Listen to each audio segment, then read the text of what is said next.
قال أنت ضمنت على اليهود أنه لا يبيع الخمر من المسلمين، فكيف الآن كذا؟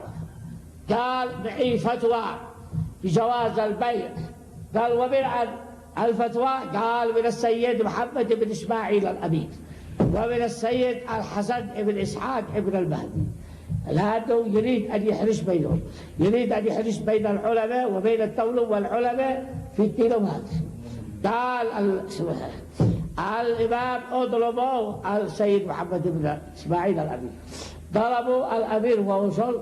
قال هذا سالم العراقي يقول أنك افتيت بجواز بيع الخمر من المسلمين، ما تقول؟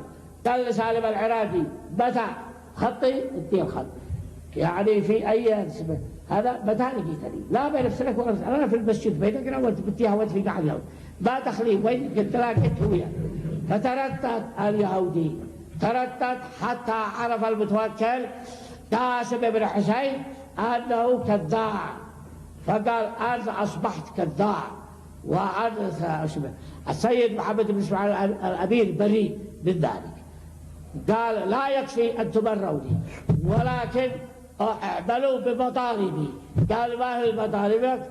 قال اخربوا الكنائس الجديدة واخرجوا اليهود من اليمن.